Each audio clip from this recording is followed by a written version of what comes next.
Hello everybody, my name is James Williams. I'm Director of Programs with an organisation called the Mobile Ecosystem Forum.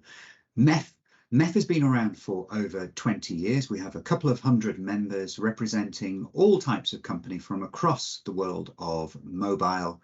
And today, the topic of conversation is business messaging, also known as enterprise communications, as we call it within MEF. Within MEF, we have various ecosystems. We have 6, and one of them is enterprise communications. And over 2/3 of the 200 members we have are active in the world of business messaging. So it's clear business messaging is something very big within MEF. Now, today I'm joined by our features editor, Tim Green. Hi, Tim. How are you doing? I'm very well, James. Nice to Good. be on this side of the table. It is for a change. I always tend to be on this side, though, moderating these webinars. Well, it's very rare I get to speak. So do I normally, and today I'm being asked the question, so it's going to be a pleasure to be interrogated by you, James. Fantastic. No problem at all. Great having you, Tim. And you've been with MEF for a long time now, a long track record. How long have you been with MEF for?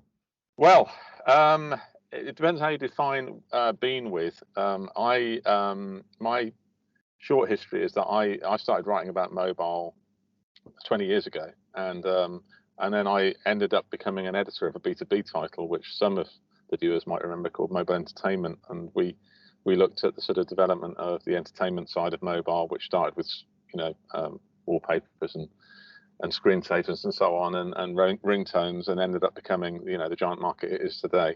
And I got to know the MEF when it was a mobile entertainment forum back then. I went freelance nearly a decade ago, and MEF got in touch with me and said, if you want to do some work together, we're up for it. So ever since then, I've been writing reports and long form and short form content for MEF, and also doing the kind of thing we're doing now, moderating webinars, moderating live events, and so on. So that's my story. Fantastic. Well, great to have you with me today. So you've seen the world of business messaging grow yourself over the time. I'm sure you've written about it many times throughout the past few years. Before we get going and talk about the main topic, which is the Enterprise Communications Yearbook, what are the key changes that you've seen in the world of business messaging over recent years? What have you noticed yourself? Well, I mean, the fact that it's come from nowhere, almost by accident.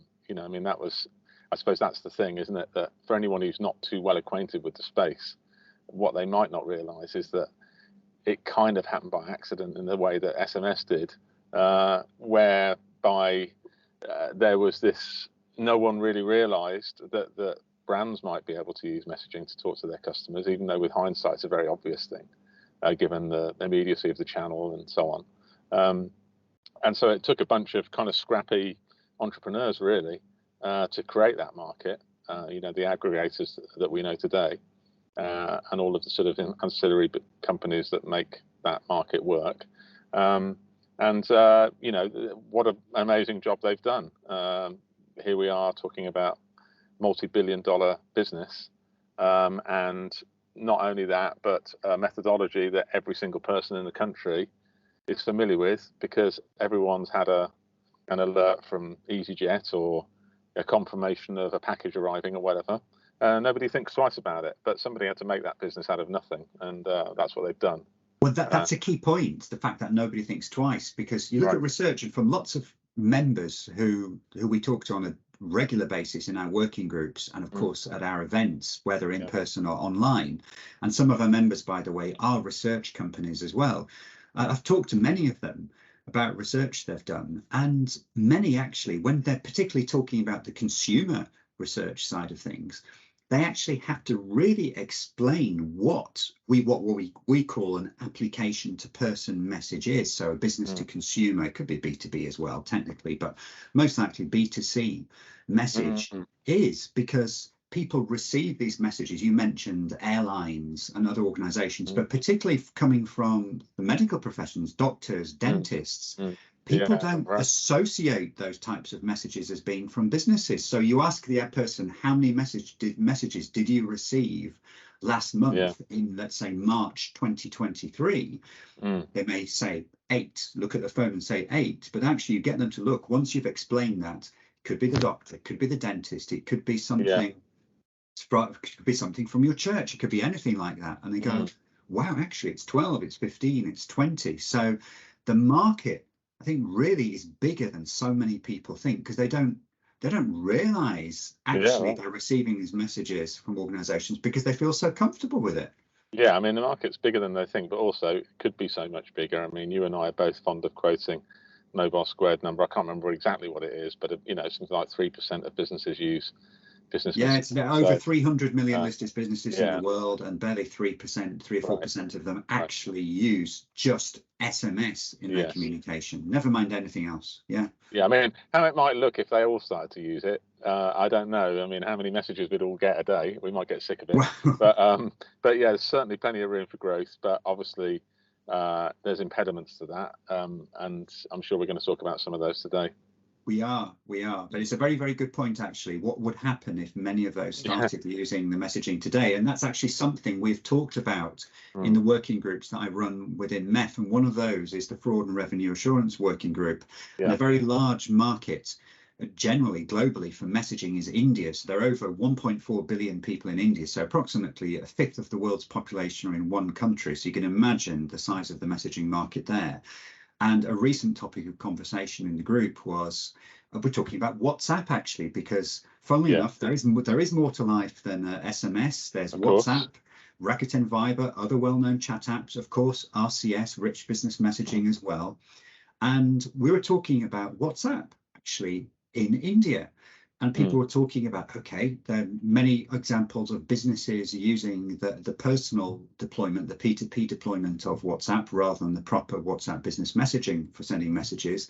But then what I was hearing, and this is something fairly new to me, is there are plenty of businesses in India who are using legitimate WhatsApp business messaging, but they're sending so many messages that people just feel overloaded and switch off from that channel. So even legitimate traffic, people are feeling so overloaded now, which is what you touched upon. Certainly a balancing act, definitely. Excellent. So I mentioned our various ecosystems, and one of them being enterprise communications. And in terms of the physical number of members participating, it's our largest within MEF. And we came up with the concept of what we're calling a yearbook. So it made sense that we start this activity off with enterprise communication. Could you just explain to our audience, our viewers, what the yearbook is and what the intentions of it are? Yeah, well, it's something we talked about in MEF for quite some time, because obviously the MEF is the logical place to produce some kind of publication which pretty much wraps up the last 12 months in any particular industry that we are, or ecosystem that we are focused on. Now, just to go back a bit, I mean, from a personal point of view, as somebody who works for MEF, but also for other publications, and has been writing about this market from a journalistic point of view for a long time, I spend a lot of my time Google researching, finding, we just talked about the mobile squared stat, for example. Somewhere in the corner in my head, I'll remember that stat, and then I'll go to the mobile squared website, try and find it, and I'm doing this all the time. And so I'm keenly aware from my own point of view that there isn't really a single place, a single destination where you can just get a convenient kind of all in one place document that tells you how much the market's worth, what the main trends are in the market, who the main players are, what the structure of the business models are, the value chain, what the industry's most pressing concerns are. It doesn't really exist that all of that is in one place. And so that's a fantastically good opportunity for the MEF to be the organization that provides that. But it's also a great resource for the members, for interested parties, be they journalists, regulators, lobbyists, whoever. So all around, it seemed like a very, very logical thing to do. And as you correctly said, we've been talking about it for a while. The truth is that and obviously I would happy to be asked to do that. The truth is that we had a go at doing a a yearbook on the content and advertising ecosystem. So we did that last summer, and I worked on that. In the course of writing about it, and you know this, James, we realized that it was a bit of a tricky proposition, and so we ended up creating more of a market review for that, because there's a certain number of MEF initiatives which are still bubbling under and hadn't quite come to fruition yet. Whereas business messaging is a completely different kettle of fish. We, as you said, we have hundreds of members looking at it. It's a very mature ecosystem. We've done lots and lots of initiatives that we could write about, be they reports, live events, initiatives, webinars. So we can talk about the whole industry, and we can also talk about the MEF and what we're doing as part of it. So it was a very obvious place to start our yearbook strategy. And obviously we will be following it up with yearbooks on our other ecosystems. But it was a great pleasure to work on it, and good fun to, find the best way to bring all the information together in one place.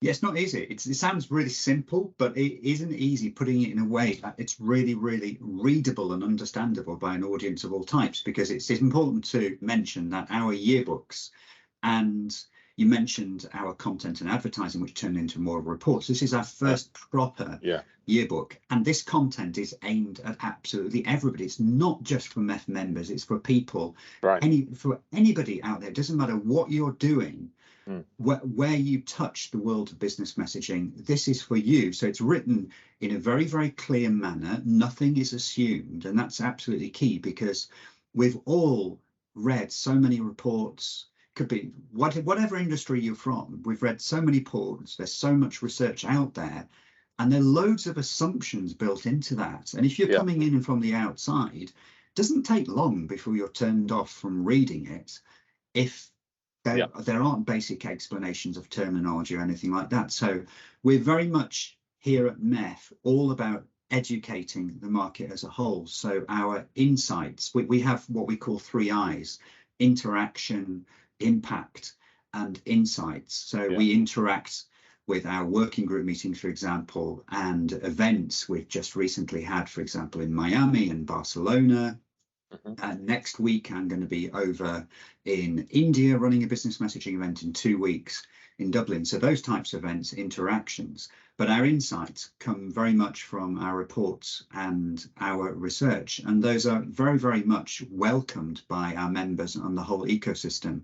And actually last year, coming from the fraud and revenue assurance working group, that working group did a report on the whole area of A2P voice flash calling. And that turned out to be one of the most downloaded reports of the whole year of 2022. And we had indeed a live webinar a couple of weeks ago about the whole topic of artificial inflation of traffic and generation of traffic. So that's the pure fraud side of things.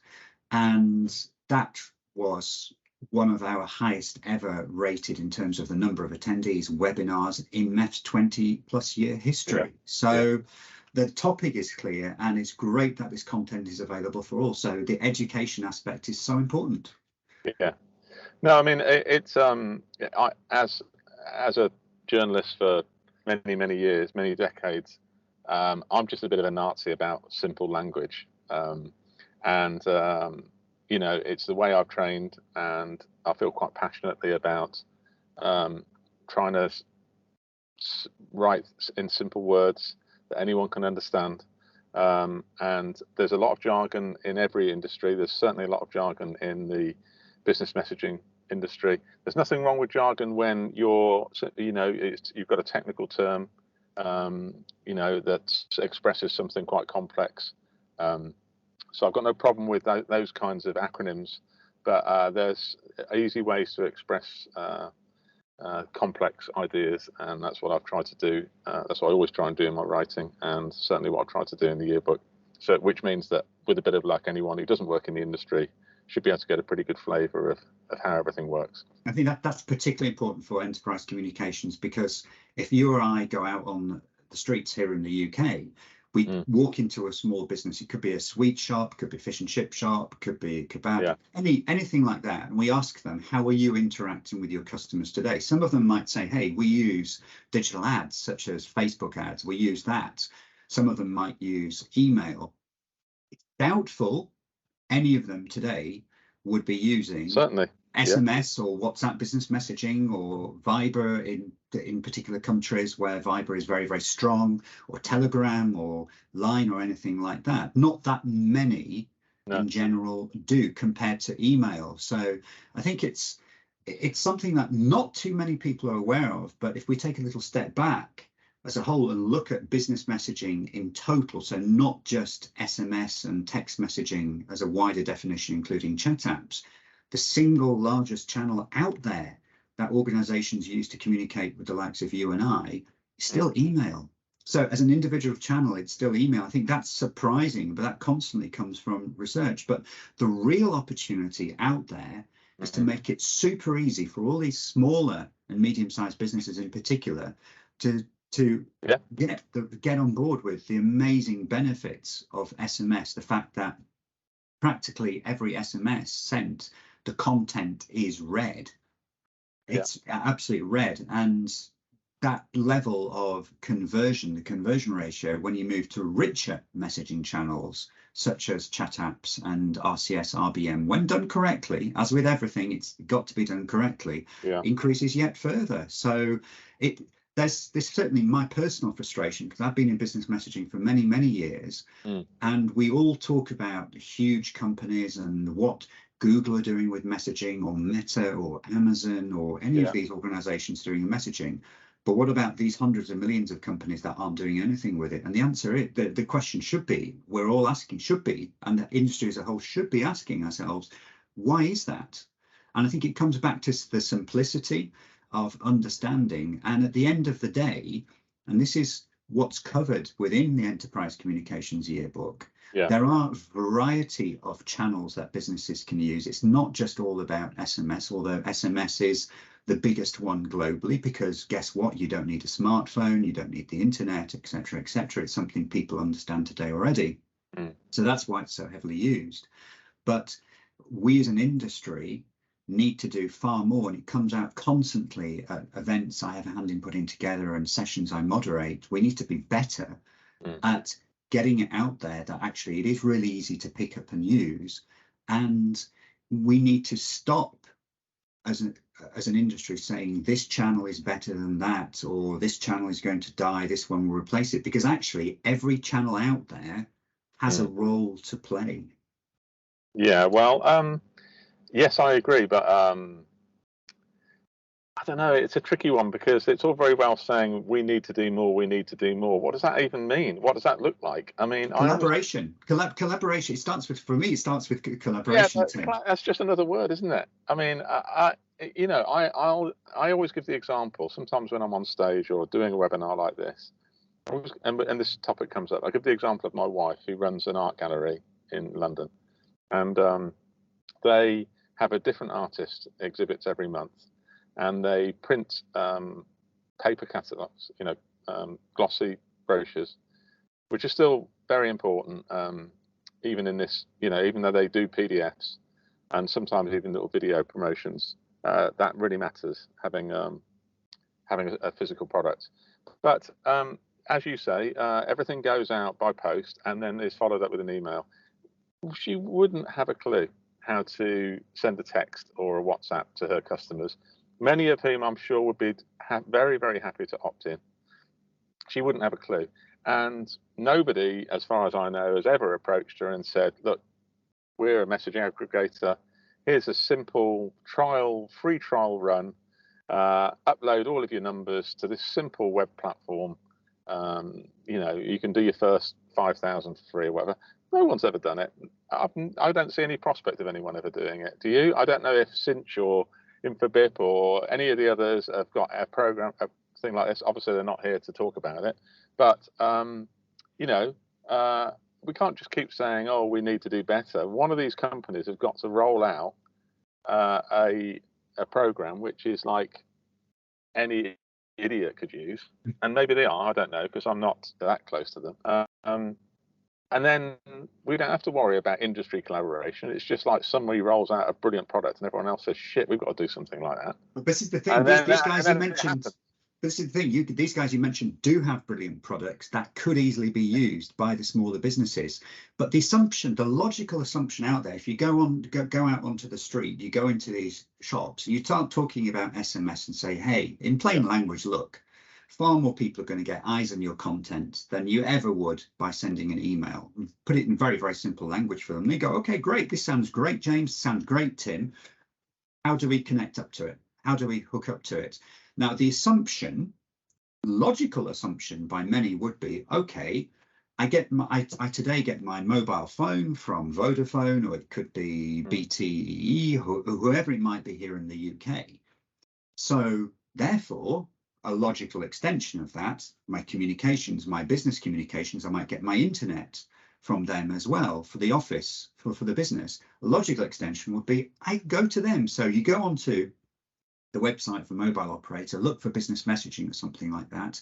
It's very rare that you actually see something clear and defined on there with a clear product, something clear that you can download, so you can pre-purchase, let's say 1,000, like you said, here's 100 free, give it a go, or prepay 1,000 SMS within the UK. You can pay using PayPal or your debit card, your credit card, or whatever. Here's the link, go for it.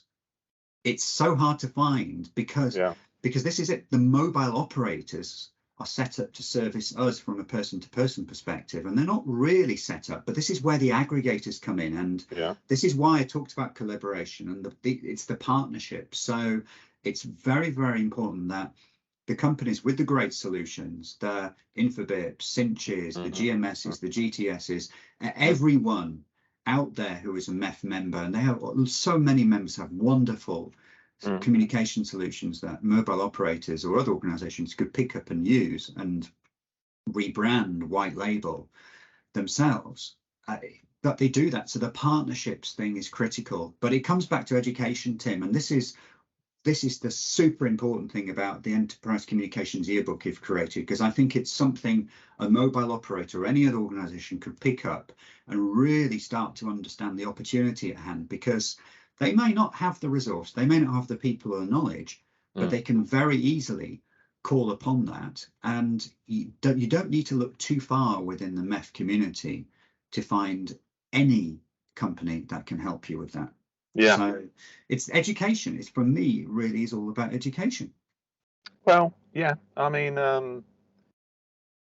like we're none of these guys are here to answer for about this topic, but I would, there's always a simple business explanation for things, and maybe all these companies you mentioned, why would they go to the trouble of creating a platform for small businesses that are going to do hundreds of texts a month when they could just go and get, a bank and be sending 1 million every quarter? But Tim, the answer is because hundreds and thousands, or a couple of million of those together, the messaging volume is far bigger than anything else. And if you look at where messaging came from, but but it's a different, it's a different beast. You know more about this than me because you've been on the inside. But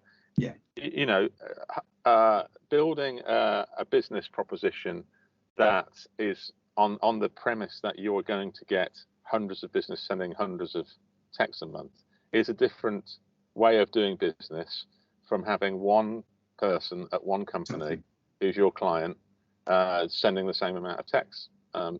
So I don't know. I'm an observer, but there are obviously different ways of doing it. And I mean, maybe we should cut everyone a bit of slack. Even though this industry is immensely impressive at what it's achieved in 10, 15 years, it's still young, and there's time for it to grow and to add this extra utility and these new clients. We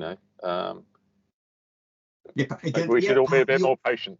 You're right. Perhaps I'm being a little bit too harsh, but I see. No, but I mean, you're the programs director of the MEF. It's your job to chivvy everyone along.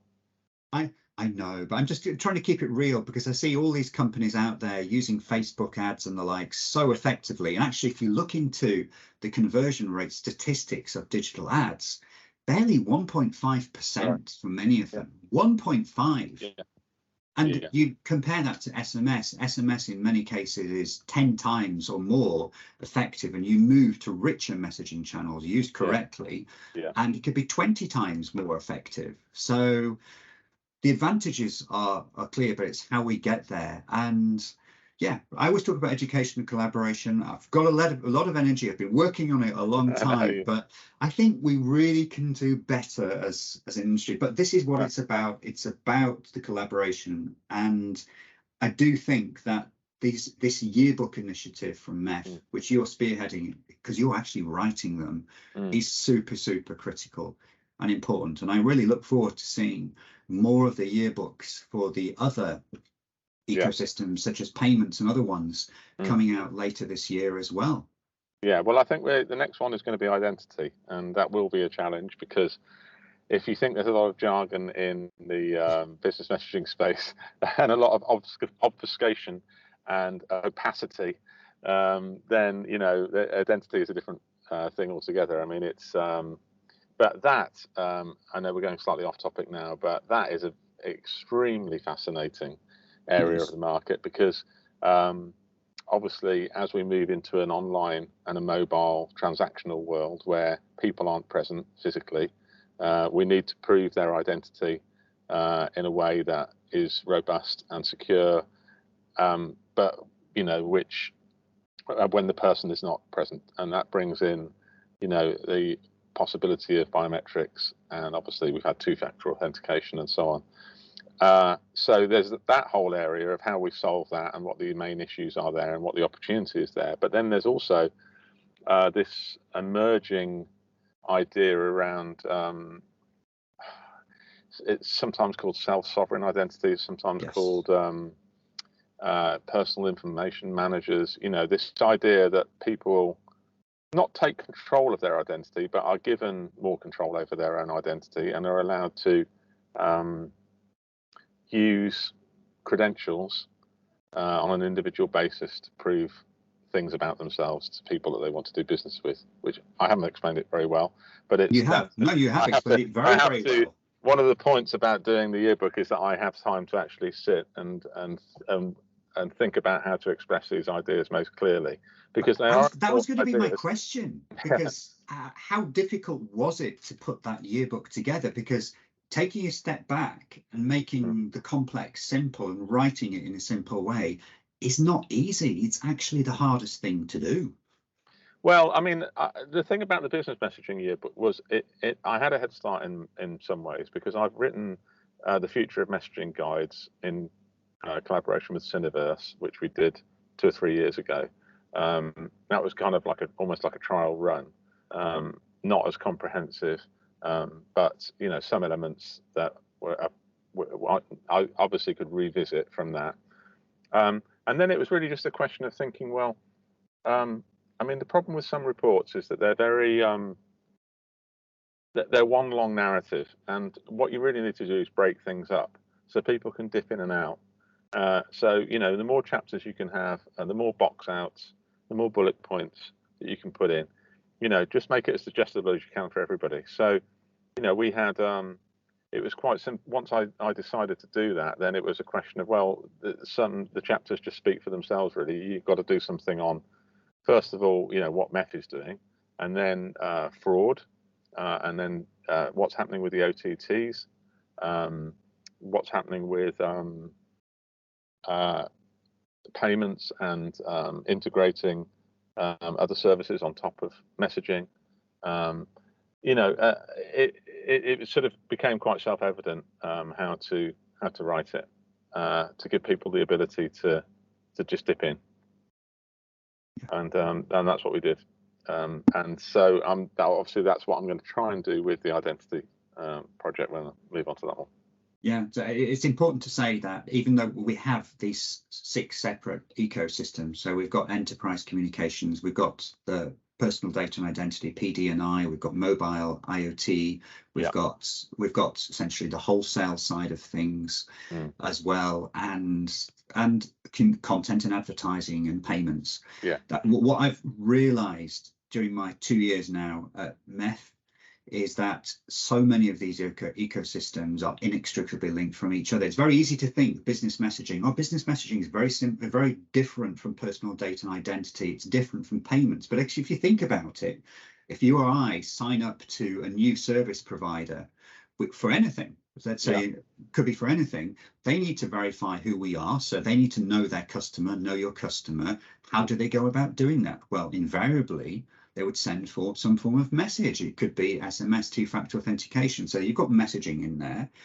You've got the identity piece. How do they really know it's me? And increasingly, of course, our mobile phone number is becoming an increasingly important component of that. Yeah. But then when it comes to the payment as well, how do we make the payment? Do we use charge to bill, direct carry billing, or is it a mobile wallet or debit card or credit card? So all of these areas are merging together. And at the end of the day, without the physical mobile networks and infrastructure, we wouldn't have the internet today. We wouldn't be able to do what we're doing today without all of that underpinning it. So everything links into each other. So it's great seeing these, the yearbook for enterprise communications, and we'll see everything coming for personal data and identity. But it's important really to realize that actually out there, if you're watching this and listening to this, that you can't view these areas in isolation. They all meld together and overlap. Yeah, I mean, certainly, like, to take the example of payments, the first stage of the payments and messaging blending together was you make a payment, you get a message that says, is this you, or this is to confirm you've just transferred £10,000 to James Williams. I still don't know what it was for, James. I can need it right now. Yeah, thank you. Thank you, Jim. And then, of course, that's a very simple sort of crossover between payments and messaging, right up to, as you inferred there, implied there, the next gen messaging platforms in which you embed a payments API into it, and suddenly you're looking at the pair of shoes you like on a RCS message, and you click pay, and it's sort of integrated in the back end, either with DCB or with your Apple Pay or Android Pay or whatever, Google Pay, and the message actually incorporates the payment mechanism, and you don't even need to leave the message. So that's what omnichannel is about. Tim, you hit the nail on the head, and that was actually come out by somebody, a researcher journalist in the Harvard Business Review a number of years ago, and he coined the phrase omnichannel based on exactly that, a retail experience. So what you've just mentioned, that is true omnichannel. And what we're seeing is we've got some companies coming out with so-called super apps like MEF Member, Rakuten, Viber, which does exactly that. It brings together the messaging and the payments piece all in one. And then within there, you have to have that identity piece as well embedded. So perfect example. It's an interesting one for someone like me who's been writing about the market, because it hasn't really delivered yet on the promise. I think you and I and everyone in the business has been talking about the integration of payments into rich media messaging, and the sort of the collapsing of the lines between what an app is and what a rich message is, and what they can both do in terms of utility for the customer. But it hasn't really, we're still waiting for that to deliver in the mainstream. And obviously we all look to China and what the Chinese apps can do. But of course the difference they have is that they sort of skipped the payment rails side. So, we're still thinking, well, how do we integrate PayPal, MasterCard, Visa into this process? Whereas they Ant Financial just built an entirely new payments ecosystem. Exactly. Look at Alipay, Alibaba Pay. Exactly. And they just embedded it inside WeChat and Alipay. And so the whole thing was a lot more seamless, but also the customer didn't have to think, well, I've already got my PayPal account and my Visa over here. How do I link it to this app thing? It was just it all worked. So it come from a different place, but there's no doubt that it's going to happen. It's definitely going to happen. Yeah. Well, everyone, folks, believe it or not, but our time together is almost at an end. I just want to thank Tim. Tim, thank you so much for all your hard work on that Enterprise Communications Yearbook. I know what it's like writing content, because before I joined MEF, I did a bit of content writing myself for the industry, and trying to avoid just littering your text with a slew of acronyms is really, really tough. And really, really tough. So keeping it simple is absolutely critical. So everyone out there, our Enterprise Communications Yearbook is free to download from the MEF Insight. So just go to the Insight section of the website. You'll see it there. It's free for everyone. Let people you know about it. Do have a look. And as Tim said, it's something you can dip in and out of. And that's very much something that we're going to be doing with a brand new MEF initiative, which is called the MEF Academy. So we are looking to really move into the world of education, and to truly educate people on whether it be messaging or payments or identity, content advertising, IoT, or anything else. And we're going to be taking very much a similar strategy with how the yearbook is presented. So it's not something you can just consume in one hit. It's something you can dip in and out of, and we're going to be doing exactly that with education. So watch this space for the MEF Academy, which is going to be coming a little later this year. You're going to be seeing drips and drabs of that coming out in the coming months. So Tim, thank you very much for joining me, and all of you out there, I hope you enjoyed watching this. And if you've got any questions or any points, feel free to email me directly, james@mobileecosystemforum.com. Other than that, enjoy other MEF webinars and events. And to those of you watching who are going to be at the event in Mumbai in India next week, I look forward to seeing you there, and in Dublin in 2 weeks. So thank you very much all. Bye. Bye.